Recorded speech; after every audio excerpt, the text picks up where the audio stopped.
We begin with this. The No Kings Day protests are happening all around the Beehive State as Utahns gather to protest against the Trump administration. We are bringing you coverage of these protests all across the state. You are seeing images from Ogden, Provo, Salt Lake City, Kanab, and St. George. Thousands across the state all looking to have their voices heard.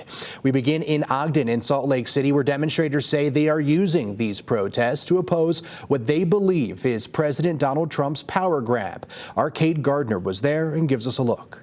Union Station here in Ogden is mostly quiet now, but that wasn't the case earlier this afternoon. Hundreds of protesters gathered here to express their opinions on a variety of subjects, including immigration, women's rights, and the president's policies. Our power comes from consistent, unrelenting activism. Demonstrators gather to be seen and heard. It's enough. We've had enough.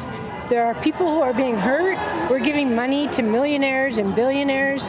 We're making sure that people are thrown into jail and custody without any rights. We're just not recognizing human decency. We the people have the power. I just want to be part of the movement, and I don't know, it just makes me feel a little better to see so many people out. No person shall be deprived of life, liberty, or property without due process of law.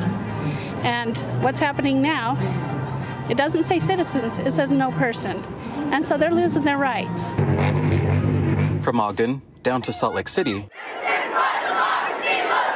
another 2,000 or so gather at the University of Utah. I don't want to be there in 60 years when the history books are written and be telling my grandkids that I sat around and did nothing.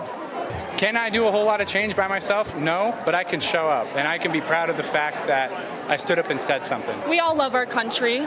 We are the land of the free, and right now, we are not the land of the free until everyone is free. There's all sorts of really draconian legislation. At the state level, there's massive budget cuts. So we're really seeing an attack at the local level, the state level, and the federal level, and kind of the way that those things are intersecting, I think, is really concerning to me. I'm happy that other people feel the same way and that people are speaking out and they're not just letting their voices go unheard. Since Donald Trump came down the escalator, it's been simply immoral. It's not normal, and it's heartening to see in a state like Utah everybody coming out here and saying that this isn't right. This is all we can do. I just feel it's very important that everyone comes out and does what they can to be here today.